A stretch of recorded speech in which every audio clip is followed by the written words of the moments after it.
Muy buenos días y bienvenidos una vez más a Anatomía Humana para Todos. El siguiente video es la primera parte de dos que trata sobre la anatomía del esqueleto del tórax y su artrología. Espero que sea de su agrado y máximo provecho. Antes de comenzar, las imágenes para esta presentación fueron obtenidas de las siguientes fuentes.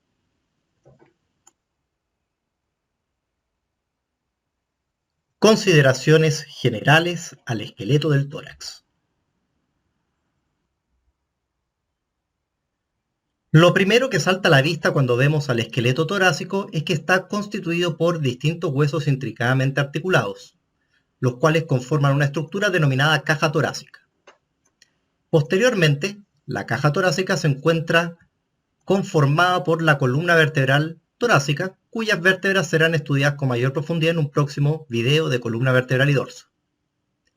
Anteriormente se encuentra conformado por el esternón, un hueso plano que muchas veces ha sido comparado a una columna vertebral anterior.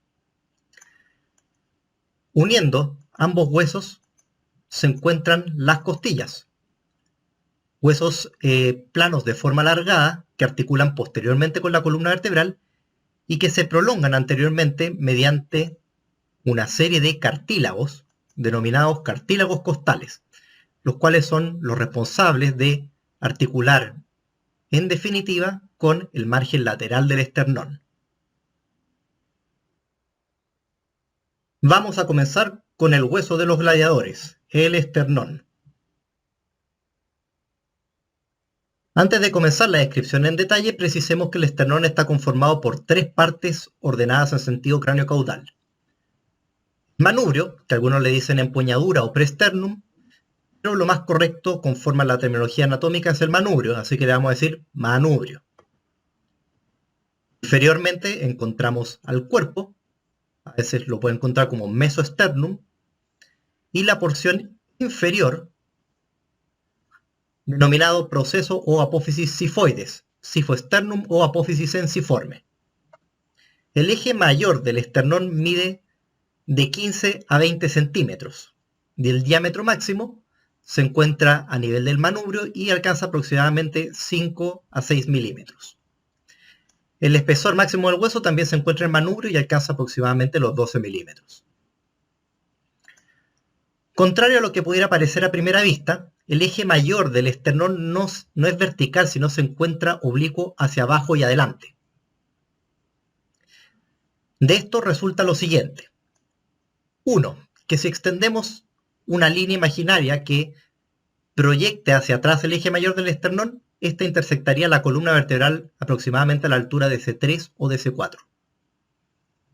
Segundo, una línea horizontal tangente al borde superior del esternón intersecta no la primera vértebra torácica, sino la segunda. Tercero, que el extremo inferior, o sea, el proceso sifoides, trazando una línea tangente a él, intersecta con la columna a la altura de T10. Por último, la unión del manubrio con el cuerpo, o sea, la articulación manubrio esternal, se encuentra a la altura de T4 con T5. Este último dato es muy relevante. Memorícelo o se lo tatúa en un glúteo, como usted prefiera, pero no lo olvide. Desde un punto de vista descriptivo, el esternón es por sobre todo un hueso plano, por mucho que algunos paganos digan que es un hueso largo. Se le describen una cara anterior, una cara posterior, dos bordes laterales, uno derecho y otro izquierdo, un extremo superior, coincidente con el manubrio, y un extremo inferior, coincidente con el proceso sifoides. Comenzamos, estimados, con la cara anterior del esternón. Como pueden deducir, esta es la superficie que está en relación con la piel y tegumento, o sea, los planos superficiales. Es más bien plana, aunque levemente convexa. Destaca la presencia de unas crestas transversales que se dirigen de un borde del hueso al otro. corresponden a los puntos de osificación del hueso. En las uniones del cuerpo con el manubrio y el proceso sifoides se presentan dos fisuras que corresponden a las articulaciones manubrio external y sifo external que veremos más adelante. Si lo observamos de costado, destaca que las articulaciones manubrio external y sifo external coinciden con angulaciones más o menos evidentes. Superiormente, el ángulo entre el manubrio y el cuerpo, que se denomina ángulo external y que mide aproximadamente 35 grados. Algunas personas también lo denominan ángulo de Lewis o de Louis. Eso sí, intentemos evitar los epónimos. Inferiormente encontramos en relación al cuerpo y al proceso sifoides una fosa que es más o menos angulada en función de la inclinación del proceso sifoides y que se llama fosa suprasifoidea. Vamos a ver ahora el borde lateral. Son más o menos sinuosos y se encuentran en relación a las articulaciones condroesternales y a los espacios intercostales. Lo que más destaca en esta enjuta superficie es que se observan las incisuras costales, en número de 7 que se ordenan de arriba a abajo, comenzando desde el manubrio del esternón hasta alcanzar la articulación sifoesternal. Como un tip que les puede servir para más adelante cuando examinen un tórax, es que la incisura de la segunda costilla está en relación a la articulación manubrio external y que la séptima costilla se encuentra en relación a la articulación sifoesternal. Como ya les conté, estos hitos coinciden con los ángulos del esternón y la fosa suprasifoidea que acabamos de ver, por lo cual es fácil ubicar estas costillas en el tórax de su paciente y usarlo como referencia para encontrar a las otras. La cara posterior es fome como ella sola. Se imaginarán que está en relación con la cavidad torácica, es aplanada, un poquito más cóncava que la cara anterior, que recuerden que es algo más convexa, y las crestas transversales son menos pronunciadas. Punto. El manubrio del esternón, que corona al extremo superior del hueso, es tanto la porción más ancha como espesa del esternón. En su margen superior se observa una incisura que se denomina incisura yugular. Nunca me ha quedado 100% claro por qué el nombre, aunque sospecho que se debe a que superiormente se observa una anastomosis transversal de las venas yugulares anteriores. En lo personal me parece que es bastante más relevante la relación que tiene este margen hacia atrás con la tráquea, pero bueno, es lo que hay. Lateral a esta incisura tenemos más incisuras de mayor tamaño de tipo articular destinadas para articular con el extremo medial de la clavícula, de ahí que se llamen incisuras claviculares. Evidentemente hay dos porque tenemos normalmente dos clavículas.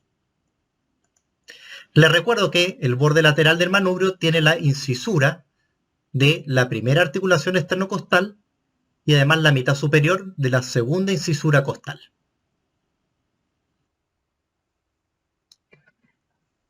El proceso sifoides es el extremo inferior del hueso y es bastante variable en su presentación. Puede estar chueco para un lado o para el otro. También muestra a veces dos tubérculos en vez de uno. Por otro lado, puede tener un pequeño agujero denominado foramen sifoideo. Dado que en este canal queremos elevar la anatomía a nivel Dios, vamos a ver cómo son las inserciones musculares del esternón. Entonces, superiormente en el manubrio tenemos las inserciones del músculo esternocleidomastoideo.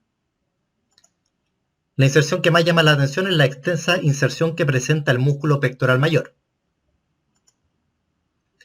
Inferiormente tenemos, a nivel del proceso sifoides, inserciones del músculo recto abdominal. Y además, en relación al margen lateral, inserciones de la aponeurosis del músculo transverso del abdomen.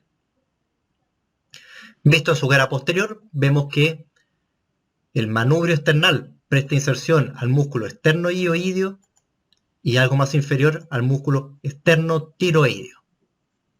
A nivel del cuerpo, en su parte inferior se observan las inserciones del músculo transverso del tórax y más abajo, inserciones en la porción external del diafragma. Ustedes hacen las matemáticas y cuentan cuántos musculitos se insertan en total en el esternón. Como ya le he mencionado, el esternón es un hueso plano y eso significa que tiene la arquitectura típica de un hueso plano. O sea, dos láminas de tejido óseo compacto, una anterior y otra posterior, y entre medio tejido óseo esponjoso, el cual es abundante además en médula ósea en estado fresco. La osificación del esternón la pienso abordar en un video futuro, posiblemente tratando la ontogenia del tórax y variantes de la normalidad. Así que por el momento les voy a dejar esta fotito con los puntos de osificación según los trabajos de Gamboa y Reno como una especie de teaser trailer. Proseguimos nuestra cruzada por el tórax. Nos ha llegado la hora de enfrentar y derrotar a las costillas.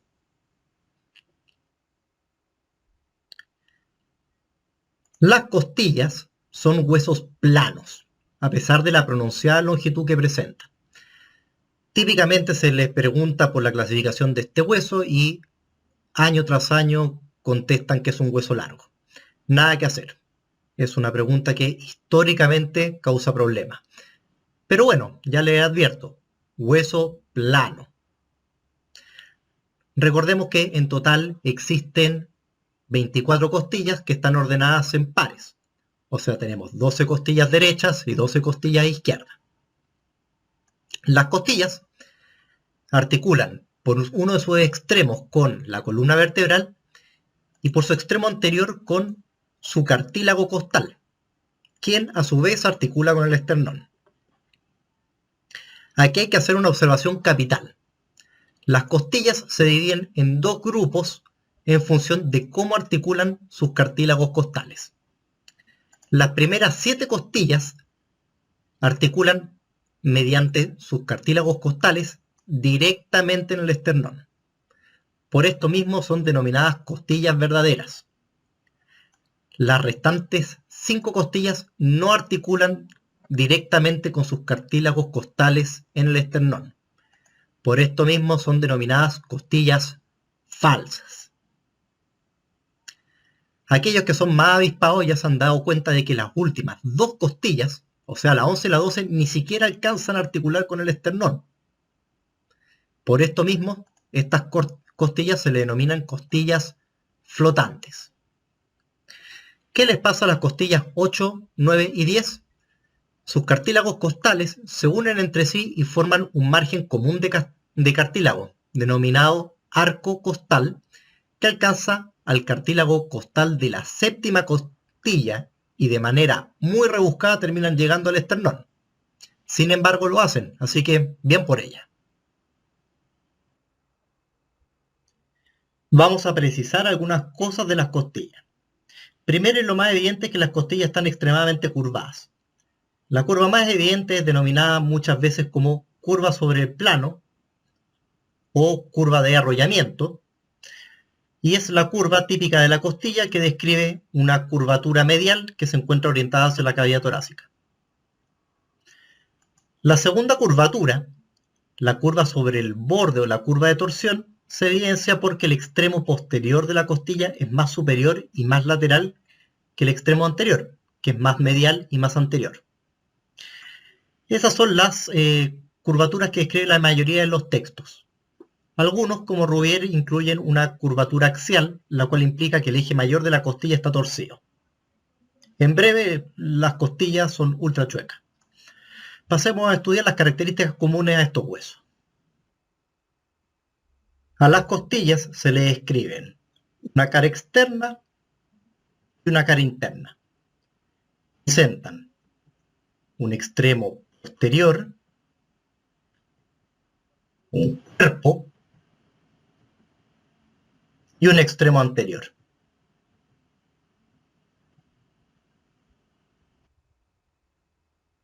Comenzamos por el extremo posterior de la costilla. Lo primero que vamos a encontrar es la cabeza de la costilla, la cual presenta dos facetas articulares destinadas a la articulación costovertebral. Yo aquí solamente dibujé una porque soy flojo, pero son dos. Como existen dos, ya podemos deducir que la cabeza de la costilla va a articular con dos vértebras, un detalle muy relevante que vamos a volver a ver en la artrología. Las facetas se encuentran separadas por una cresta denominada cresta de la cabeza costal, que es punto de inserción para un ligamento nombrado ligamento intraarticular de la cabeza costal. Si continuamos, nos encontramos con el cuello, una porción rugosa destinada a la inserción básicamente de ligamentos. El borde superior es particularmente rugoso y recibe el nombre de cresta del cuello costal, punto de inserción para el ligamento costo-transverso superior. Fíjese ya que llegamos 2 crestas.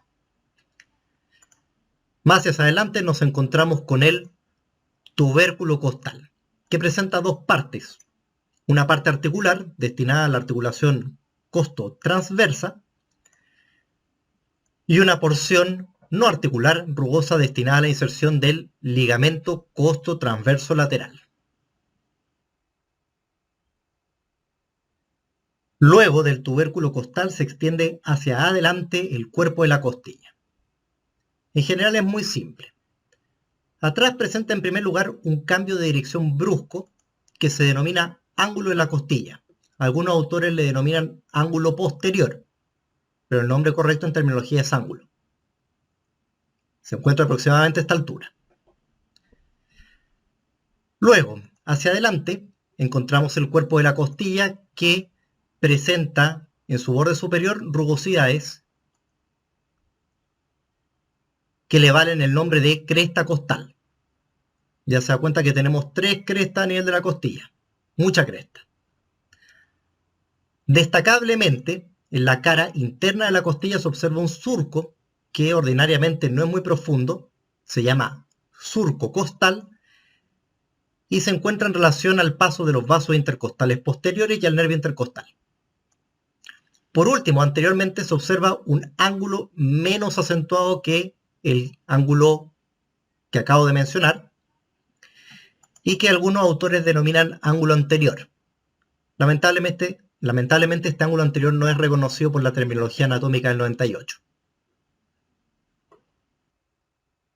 Y por último tenemos el extremo anterior de la costilla, la cual presenta una fosa en la cual articula el cartílago costal. Así es fácil y bonito. Continuemos. ¿Cómo es la estructura ósea interna de las costillas? Bien, como buen hueso plano, insisto, plano, las costillas presentan un recubrimiento de tejido óseo compacto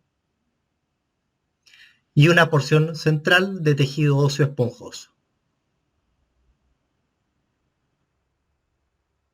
Las inserciones musculares son complejas de analizar porque varían un poco considerando las costillas más superiores o las más inferiores.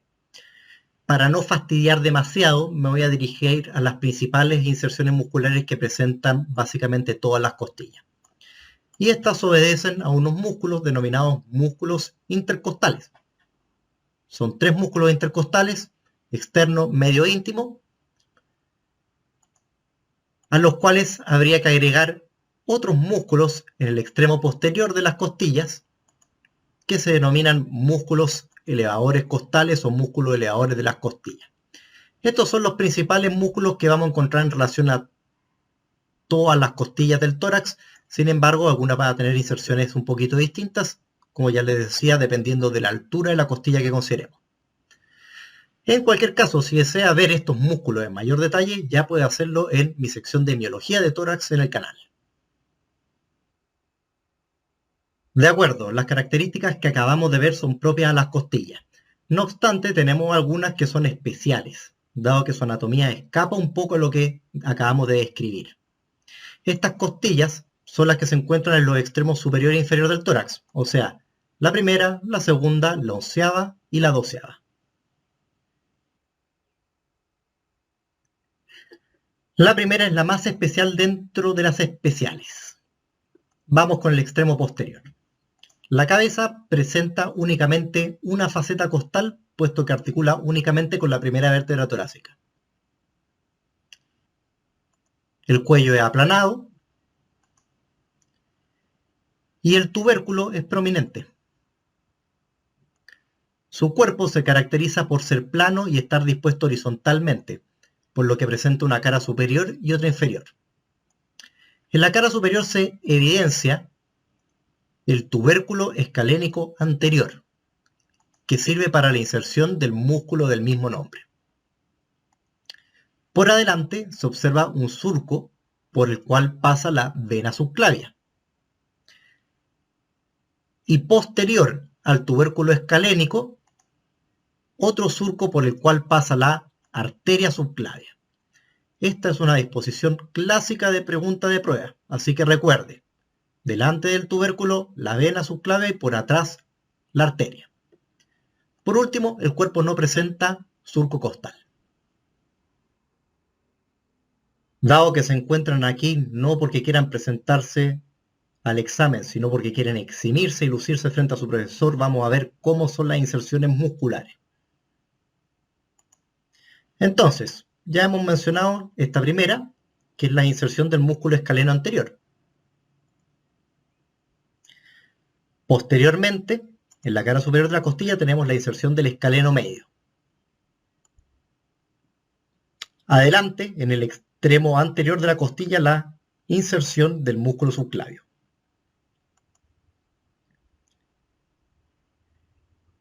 En la porción del cuello, el primer elevador costal, y en relación al tubérculo, la fibra del ilio costal.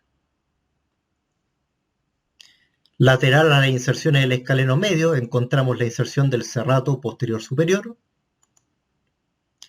y más adelante, entre las inserciones del escaleno medio y el anterior, las inserciones de la primera digitación del serrato mayor. No olvidemos por último, que es lo más importante y que ya habíamos mencionado a propósito de todas las costillas, que las costillas presentan inserción a los músculos intercostales, externo, interno e íntimo. La segunda costilla es mucho más fácil, destaca por sobre todo que su cuerpo es oblicuo, es una especie de transición entre la primera costilla, que es horizontal, y la tercera.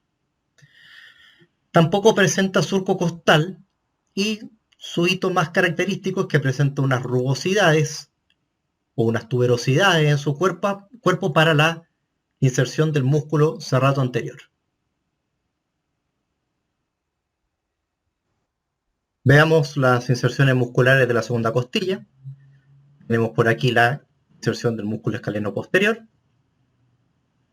Hacia atrás a la altura del cuello, el elevador costal y músculo iliocostal, estos dos muy similares a las inserciones de la primera costilla. La inserción un poquito más adelante del serrato posterior superior. Y recuerden que de la segunda costilla aquí relevantemente tenemos las velocidades para el serrato anterior. Aquí está marcado dos veces porque se insertan la primera y la segunda digitación del serrato anterior en esta parte del hueso. Por último, recordar, muy importante, que están los músculos intercostales. Recuerden que vamos a tener los intercostales del primer espacio y también se van a insertar los intercostales del segundo espacio intercostal. Las últimas costillas son, claro, bien raras también. Si vemos el extremo posterior, vamos a verificar que la cabeza costal presenta solamente una faceta, porque articulan con una vértebra. No presentan tubérculo, porque no tienen articulación costotransversa. El cuerpo es bastante rectilíneo, y para diferenciar una onceava de una doceava costilla, hay que destacar que la doceava es un poquito más corta y no presenta ni ángulo ni surco costal. Hay otra costilla que también es especial, pero que muchas veces se pasa por alto en los textos o incluso en las clases, y esa es la décima costilla, lo cual también presenta únicamente una faceta costal a nivel de su cabeza. Esto es lo mismo que presenta la primera costilla, la onceava y la doceava. Y esto se debe a que la décima costilla articula únicamente con la décima vértebra torácica. Más que eso, es una costilla común y corriente. La osificación, como ya les he señalado, es un tema para un futuro video que quiero hacer, por lo tanto queda en stand-by.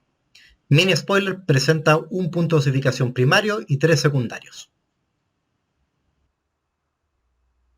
Los cartílagos costales son la extensión anterior de las costillas. De hecho, corresponde a la porción anterior de la costilla cartilaginosa primitiva, que se conserva sin osificar durante la mayor parte de la vida.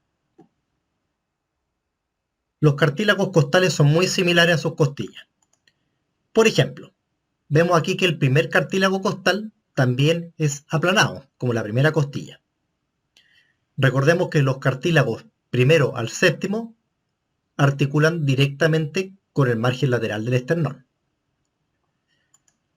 Por otro lado, los cartílagos costales de la octava, novena y décima no alcanzan directamente el esternón, sino lo hacen formando un margen costal común denominado arco costal, el cual se une al cartílago costal de la séptima costilla, gracias al cual alcanzan al esternón.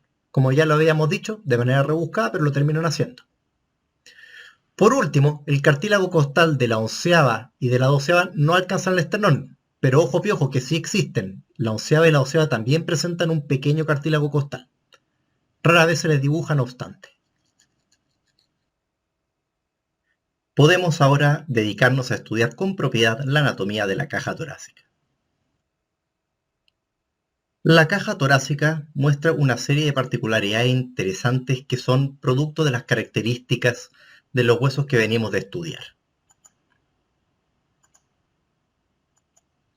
De modo general, se dice que tiene una forma de barril o cono, donde su extremo superior es claramente más pequeño que su base. Presenta a su estudio una superficie externa y una superficie interna que mira hacia la cavidad torácica.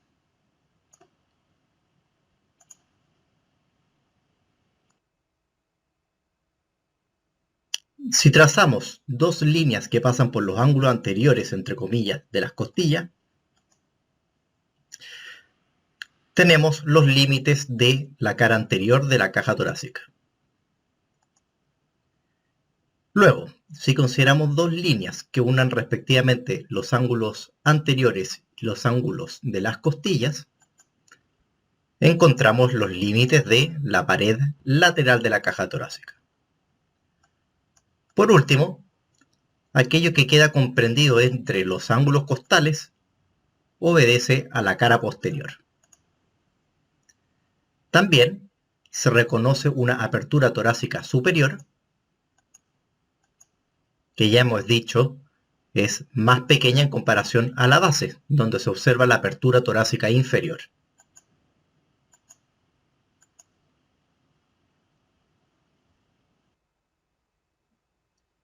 La cara anterior es francamente más corta que la posterior, alcanzando aproximadamente una longitud de 15 centímetros. Destaquemos que, al igual que el resto de la cavidad torácica, es más ancha en su extremo inferior que en su extremo superior. Además, podemos evidenciar que está conformada esencialmente por el esternón, los cartílagos costales y el extremo anterior de las costillas. De ello que algunos románticos le denominan plastrón externo-costal. Si no sabe lo que es un plastrón, le cuento que es aquella porción que presenta las armaduras destinadas a proteger el pecho. La cara lateral queda comprendida entre los ángulos y presenta una longitud aproximada de unos 32 centímetros. Es muy convexa y está formada por las costillas y los espacios intercostales. Su dirección es marcadamente oblicua, de abajo hacia adelante y de arriba hacia abajo. Esta inclinación aumenta progresivamente en la medida que nos aproximamos hacia la apertura torácica inferior. Los espacios intercostales son más altos por delante que por atrás.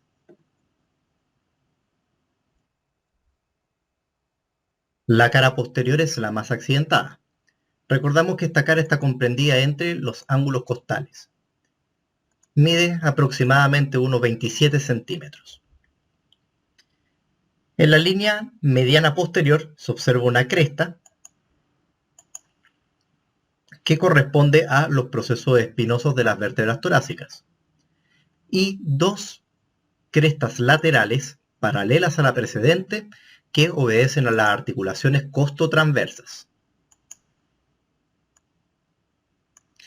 Entre estas crestas se forman dos espacios alargados a forma de canales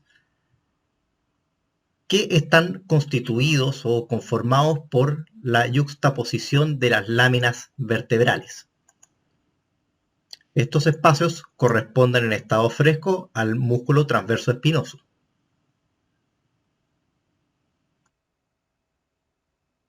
La apertura torácica superior se encuentra delimitada por el cuerpo de la primera vértebra torácica, el borde medial de la primera costilla junto a su cartílago costal y la incisura yugular del esternón. Mide aproximadamente de 10 a 13 centímetros en sentido transversal y 5 centímetros en sentido anteroposterior. Aprovecho de recordar aquí que el plano de la apertura torácica superior está inclinado hacia adelante. Por esto mismo, un plano tangente a la incisura yugular intersecta no la primera vértebra torácica, sino la segunda. La apertura torácica superior es extremadamente importante porque da paso a estructuras que se dirigen desde la cavidad torácica hacia el miembro superior o el cuello. Dentro de ellos podemos destacar la tráquea, el esófago, las cúpulas pleurales o varios de los grandes vasos.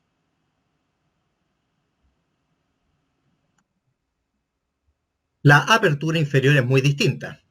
Se encuentra delimitado por el proceso sifoides, el cartílago de la séptima costilla, el arco costal, o sea, el cartílago común a la octava, novena y décima, la onceava y la doceava costilla y el cuerpo de T12.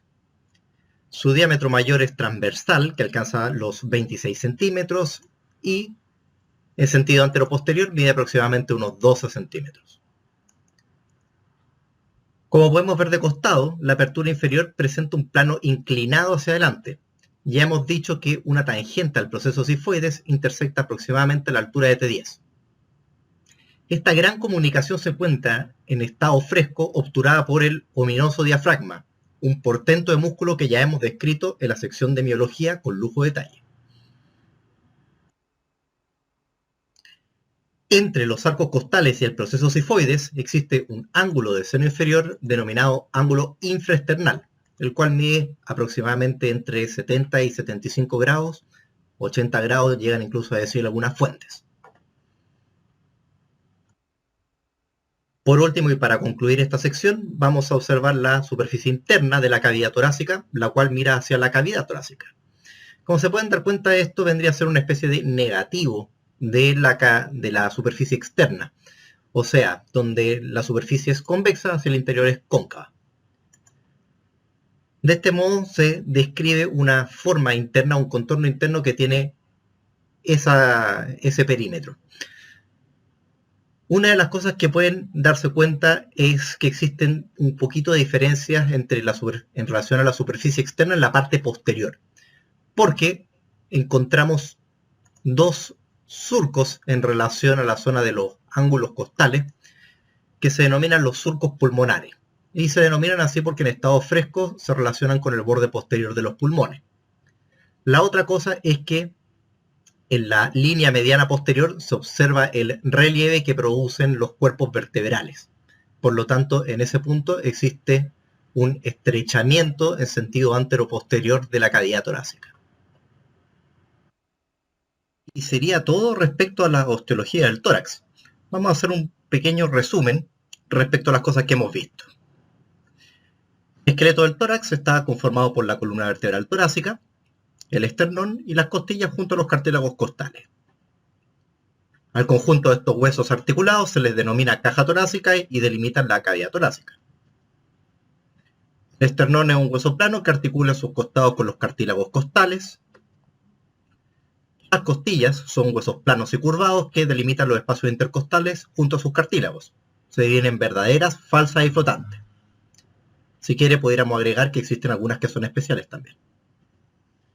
Por último, la caja torácica tiene una forma de cilindro con una apertura superior que es menos desarrollada que la inferior.